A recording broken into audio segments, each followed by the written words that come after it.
చివరికి ఇదా ఏంటిది గొప్ప విజయాన్ని సాధించబోతూ ఏవో ఫలితాలని మనం పొందబోతున్నాం అనుకున్న క్షణంలో ఈ కాల్పుల విరమణ ఒప్పందం ఏమిటి? ఒక్కసారిగా భారతదేశంలో ఇది ఒక సంచలనాత్మకమైన వార్త అయిపోయింది. ఈ సంచలనాత్మకమైన వార్తకి నేను కూడా కొంతవరకు ప్రభావం పొందాను. ఎందుకంటే సాధారణ ప్రజలు కోరుకుంటున్నట్లుగా నాతో సహా పాకిస్తాన్ ఆక్యుపైడ్ కాశ్మీర్ని మనం విలీనం చేసుకోవాలని, బెలూచిస్తాన్ లిబరేషన్ ఆర్మీ చేస్తున్న పోరాటాన్ని గుర్తించి ప్రత్యేక బెలూచిస్తాన్ దేశం ఏర్పడాలని కోరుకుంటున్నాం ఎక్కువ మంది. ఇది ఈ మనం వాడే యుద్ధం అనే పదాన్ని భారత ప్రభుత్వం వాడకపోయినప్పటికీ యుద్ధం లాంటిదిగానే జరుగుతుంది కాబట్టి దాని అంతిమ లక్ష్యం అయ్యి ఉంటాయి అని అనుకున్నాం. ఇది మన ఊహ. అయితే ఏ ఊహతోటి ఏ లక్ష్యాలతోటి భారత ప్రభుత్వం ఈ కాల్పులు జరుపుతుంది అనే దాన్ని వాళ్ళ లక్ష్యాలు మనకు తెలియదు, మనం చూడాల్సి ఉంటుంది. మనం ప్రభుత్వాన్ని విశ్వసించాలి. ఒక బలమైనటువంటి నాయకత్వం కింద మనం ఉన్నాం. పాకిస్తాన్ని చిన్నాభిన్నం చేసేశారు. 2-3 రోజుల్లో కాళ్ళబేరానికి రప్పించారు. మన ఆర్థిక బలం అటువంటిది, మన సైనిక సంపత్తి అటువంటిది, మన నాయకత్వ పటిమ అటువంటిది. అయితే ఏం జరుగుతుంది? ఒకసారిగా అందరికీ ఆశ్చర్యమే, నాకు కూడా ఆశ్చర్యము బాధ కలిగింది. మళ్ళీ తిరిగి చిన్నగా ఏం జరుగుతుందా అని ఆలోచించడం ప్రారంభించాం. మనము ఈ మిస్త్రీ గారు, మన ఫారిన్ సెక్రటరీ గారు, ఆయన చెప్పడానికి ముందే మధ్యలో ఒక వార్త వచ్చింది. ఆ యుద్ధ వార్తలు చూస్తున్నప్పుడు ఒక వార్త వచ్చింది. అది ఏమనుందంటే దాంట్లో ఇక నుంచి భారత్పై జరిగేటువంటి ఎటువంటి ఉగ్రవాద దాడి అయినా సరే మేము యుద్ధంగా పరిగణిస్తాము అని వచ్చింది. కాబట్టి ఉగ్రవాద దాడి ఏది జరిగినప్పటికీ అది యుద్ధానికి సమానము. అంటే ఏ ఉరి సంఘటన, ఏ బొంబాయి సంఘటన 26/11, ఏ పుల్వామానో, ఏ పెహల్గాము, ఇంకోటి ఏదైనా కానీ ఎటువంటి ఉగ్రవాద దాడి జరిగినా సరే దాన్ని మేము యుద్ధంగా పరిగణిస్తాము అనేటువంటి పదం వచ్చింది. ఒక పక్క యుద్ధం జరుగుతూ ఉంటే అది రావాల్సిన అవసరం ఏంటో అర్థం కాలేదు. చూసాను నేను కూడా, కానీ నేను బైపాస్ చేయడం జరిగింది. ఏమైనా చూద్దాం తర్వాత అన్నట్టుగా, ఎందుకంటే యుద్ధ వార్తలు ఆ నేపథ్యంలో. ఆ తర్వాత చిన్నగా భారత్ పాకిస్తాన్ల మధ్య సీజ్ ఫైర్, కాల్పుల విరమణ ఏదో జరగబోతోందా అనేటి సంకేతాలు వస్తున్నాయి. సుమారుగా 5:30 ఆ ప్రాంతాలలో డొనాల్డ్ ట్రంప్ గారు మొట్టమొదటిసారిగా ప్రకటించడం జరిగింది సీజ్ ఫైర్ గురించి. అయితే మన వైపు నుంచి సమాధానం ఏముంటుందో చూద్దామని ఇది చూడటం జరిగింది. ఖచ్చితంగా 6 గంటలకి మన ఫారిన్ సెక్రటరీ మిస్త్రీ గారు బ్రీఫింగ్ ఇచ్చారు. బ్రీఫింగ్ లో పెద్ద విశేషాలు ఏమి లేవు, 2 లైన్లతోనే ఆయన ముగించారు. ఆయన ఏమన్నారు అంటే, the cessation of hostilities between India and Pakistan was achieved after a call from the Pakistan DGMO major general Kashif Abdullah to his Indian counterpart lieutenant general Rajiv Ghai early in the afternoon of Saturday around 3:35. కనుక శనివారం నాడు మధ్యాహ్నం పాకిస్తాన్ యొక్క DGMO జనరల్ కాషిఫ్ అబ్దుల్లా అనే ఆయన మన DGMO Rajiv ఘై గారితో మాట్లాడటంతో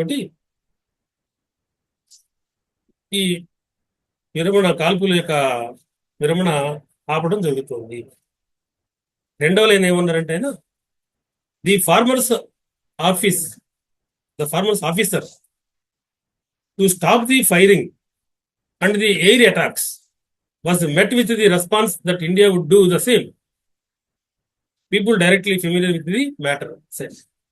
కాబట్టి ఆయన రెండవ లైన్ ఏమన్నారంటే, పాకిస్తాన్ యొక్క DGMO మేము వెంటనే కాల్పులు ఆపేస్తాము, అలాగే యుద్ధ విమానాల నుంచి కాల్పులు కూడా ఆపేస్తాము,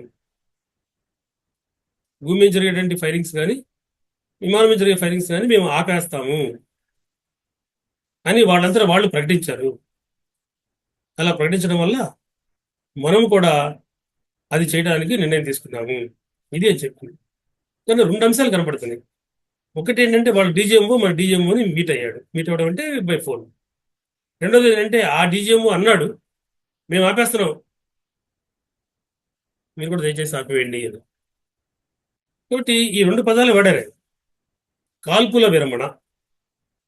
మనము మొదటి నుంచి కూడా ప్రతిరోజు మన బ్రీఫింగ్స్ని కానీ మనం కూడా చాలా సందర్భాల్లో చెప్పుకున్నాం.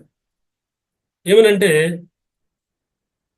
ఇండియా ప్రసారి చెప్తుంది, భారత్ ప్రసారి చెప్తుంది నాన్ ఎస్కలేటరీ ఫైటింగ్ అని. కాబట్టి మేము యుద్ధాన్ని పెంచట్లేదు, తీవ్రతరం చేయటం లేదు, మేము ప్రతిగా బదులిస్తున్నాం. పహల్గామ్లో 22 ఏప్రిల్ జరిగిన దానికి ప్రతిగా ఉగ్రవాద శిబిరాలని మట్టిపెట్టాం మే 7వ తారీఖు నాడు. మీరు వచ్చి యుద్ధ ఎయిర్ ఫోర్స్ యొక్క వీటి మీద అలాగే కొన్ని ఆర్మీ పోస్టుల మీద మీరు దాడి చేశారు, వాటి మేము తిప్పికొట్టాం. కాబట్టి ప్రతిగా తిరిగి మళ్ళీ మేము మీ వాటిని బ్లాస్ట్ చేసాం. అది రెండో రోజున మనకి ఇచ్చిన బ్రీఫింగ్. కాబట్టి మూడో రోజు ఉదయం వచ్చేటప్పటికి వాళ్ళు మన సివిలియన్స్ని అటాక్ చేశారు. మనం సివిలియన్స్ని అటాక్ చేయలేదు, కానీ చాలా తీవ్రమైన యుద్ధం చేశాం. అది యుద్ధం అంటే కాల్పులు జరిగాయి. ఆ కాల్పుల్లో వాళ్ళ యొక్క ఎయిర్ బేస్లు మొత్తం నాశనం అయిపోయింది. ఎర్లీ వార్నింగ్ సిస్టమ్స్ దెబ్బతినిపోయింది. అదేవిధంగా వాళ్ళకి ఇచ్చే వాళ్ళ యొక్క ఈ డ్రోన్స్ ఎక్కడైతే తయారవుతున్నాయో ఉంటాయో అవి బ్లాస్ట్ అయిపోయినాయి. ఆఖరికి వాళ్ళ యొక్క న్యూక్లియర్ సెంటర్ ఏదైతే ఉందో కహూతా ప్లాంట్, అక్కడ అనుభవం తయారవుతుంది అనేటువంటి ఒక వార్త ఉంది. ఆ కహూతా ప్లాంట్ పక్కన కూడా పోయి కొన్ని మన యొక్క మిసైల్ దిగిపోయింది. కాబట్టి చిన్న వినం అయిపోయింది. ఒక పక్క బలూచిస్తాన్ తిరిగి దాదాపుగా 90% ప్రాంతాన్ని తన చేతిలో తీసేసుకుంది. కాబట్టి ఇది పరిస్థితి. ఇవన్నీ కూడా మనం ప్రతిగా చేసామే తప్పితే మీరు మా మీదకి వచ్చారు కాబట్టి మేము చేసాము, కానీ we are totally against the entire war like picture అనేది మన వాళ్ళు చెప్తూ వస్తున్నారు ఇప్పుడు దాకా. సో ఇలా కంటిన్యూస్ చెప్తున్నారంటే అక్కడ ఏదో ఇది ఉండుంటుంది, ఏం జరుగుతుంది, మన లక్ష్యం ఏంటనేది. కానీ మన లక్ష్యం అనేటువంటిది రేపు ఇంకా జరగాలి, ఇప్పటికీ ఏం కాలేదు. డీజీఎంఓ అంటే director general of military operations. ఇది మన యొక్క సైన్యంలో ఉన్నటువంటి పెద్ద పోస్ట్. ఈ డీజీఎంఓలు డైరెక్ట్గా చీఫ్ ఆఫ్ ది ఆర్మీ స్టాఫ్కే రెస్పాన్సిబుల్గా ఉంటారు. అయితే డీజీఎంఓలు మామూలు పరిస్థితుల్లో అంత అది వాళ్ళు పాత్రదిగా ఉండదు. ఇటువంటి బ్యాటిల్ సమయంలోనూ, యుద్ధాల సమయంలోనూ, కాల్పుల సమయంలోనూ వాళ్ళు ప్రధాన పాత్ర వహిస్తారు. వాళ్ళే ఈ 3 త్రివిధ దళాల మీద కోఆర్డినేషన్ చూస్తారు, వారు ఆపరేషన్స్ చూస్తుంటారు. అంతేకాకుండా డైరెక్ట్ కాంటాక్ట్ వాళ్ళే ఉంటారు. మనకి మామూలు రోజుల్లో అంబాసిడర్ ఎట్లయితే కాంటాక్ట్లో ఉంటారో ఈ డీజీఎంఓలు అట్లా కాంటాక్ట్లో ఉంటారు. మే 7వ తారీఖు నాడు కూడా డీజీఎంఓలు కాంటాక్ట్లో ఉన్నారు. అది కూడా వార్త వచ్చింది మనకి. కాబట్టి ఈ డీజీఎంఓ పని ఏమిటి అని అంటే వాళ్ళు కనుక లొంగిపోయే పని అయితే మొట్టమొదటి డీజీఎంఓనే మనకు తెలియజేయాలి. కాబట్టి మేము లొంగిపోతున్నాము అంటూ డీజీఎంఓ పాకిస్తాన్ నుంచి మనకి కవర్ వచ్చింది కాబట్టి మనం దాన్ని అప్లై చేయాలి, కాబట్టి మనం ఆగి. అయితే ఇప్పుడు మనం ఇంకా జరగాల్సి ఉంటాయి. రేపొద్దున సోమవారం నాడు ఇద్దరు డీజీఎంఓలు మాట్లాడుకుంటారు. కేవలం మాటలు కాదు, అది ఏమైతే ఆయన మరి ఏ కాళ్ళ మేరకు వచ్చాడో తెలియదు కాబట్టి, ఏమేమైతే కొన్ని సూచనలు ఇచ్చాడో, సంకేతాలు ఇచ్చాడో మనకు తెలియదు కాబట్టి ఆ సంకేతాలని డీటెయిల్గా మాట్లాడుకుంటారు. వాళ్ళు ఒక నిర్ణయానికి వస్తారు, ఇదిగో ఈ పనులు ఈ సందర్భంగా మేము లొంగిపోతున్నామంటూ. మళ్ళీ తిరిగి అందరితో అవ్వదు. డీజీఎంఓ తిరిగి మళ్ళీ చీఫ్ ఆఫ్ ఆర్మీ స్టాఫ్కి, అక్కడి నుంచి తిరిగి మళ్ళీ ప్రభుత్వానికి రావాలి. ఫారిన్ మినిస్టర్ డిస్కషన్ జరుగుతాయి. అక్కడ అయిన తర్వాత ప్రభుత్వం నుంచి ప్రభుత్వం నిర్ణయం తీసుకుంటారు. కాబట్టి ఈ పరంపరలో రేపు జరగబోయేది సోమవారం నాడు మొట్టమొదటి అంశమే మనం గుర్తుపెట్టుకోవాల్సి ఉంటుంది. వాళ్ళు చెప్పిన దాంట్లో మేము కాల్పుల్ని, 2 రకాల కాల్పుల్ని భూమి మీద ఆకాశం నుండి ఆపివేస్తున్నాము అని. మనం కూడా ఆపివేస్తున్నాం అన్నాం. అంటే ఆపివేయడం అంటే, నిలుపుదల చేయడం అంటే అది తాత్కాలికమని గుర్తుపెట్టుకోవాల్సి ఉంటుంది. కనుక వాళ్ళు ఏం చెప్పబోతున్నారో మనం చూడబోతున్నాం. మనం ముఖ్యంగా దేశవ్యాప్తంగా ఉన్నటువంటి ఈ స్లీపర్ సెల్స్ ఉన్నాయి. ఆ స్లీపర్ సెల్స్ గురించి మనం నిర్ణయం తీసుకోవాల్సి ఉంటుంది. ఇక నుంచి ఉగ్రవాద దాడులు ఎటువంటి లేకుండా ఉండటం కొరకు మరో దానికో పాకిస్తాన్ ఏదో హామీ ఇవ్వాల్సి ఉంటుంది. ఇప్పటికే ఉన్నటువంటి ఉగ్రవాదులు అనేక మంది అక్కడ ఉన్నారు పాకిస్తాన్లో. వాళ్ళందరినీ న్యాయస్థానాలకి పట్టివ్వడమా, ఇంకోటి అది కూడా చర్చకు వస్తుంది రేపు పొద్దున. కనుక ఉగ్రవాదాన్ని శాశ్వతంగా పరిష్కరించడంలో ఇటువంటివి కూడా మనకు చాలా అవసరమవుతాయి, దీర్ఘకాలికంగా ఉపయోగపడతాయి. కాబట్టి మరి ఇవి ఏదైనా ప్రభుత్వం దృష్టిలో ఉన్నాయా మనకు తెలుస్తుంది 1-2 రోజుల్లో రాబోయే చర్చలు. లేదా మనం కోరుకున్నట్లుగా పాకిస్తాన్ ఆక్యుపైడ్ కాశ్మీర్, బలూచిస్తాన్ లిబరేషన్, వీటి గురించి కూడా ప్రభుత్వం ముందుకు తీసుకెళ్లే అవకాశం ఉందా? కనుక ఇవి మనం చూడాల్సి ఉంటుంది. ఏదైనా ఒకటి మటుకు వాస్తవం, పాకిస్తాన్కి దిమ్మ తిరిగిపోయింది. 3 రోజుల యుద్ధంలో సంపూర్ణంగా భారతదేశం అమేయ శక్తి అనేటిది అర్థమైపోయింది. దాదాపుగా దెబ్బతించి నాశనమైంది తప్ప ఈ 3 రోజుల యుద్ధంలో.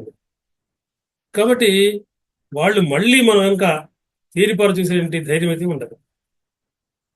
అంతవరకు మనం ఖచ్చితంగా రూఢి అయింది.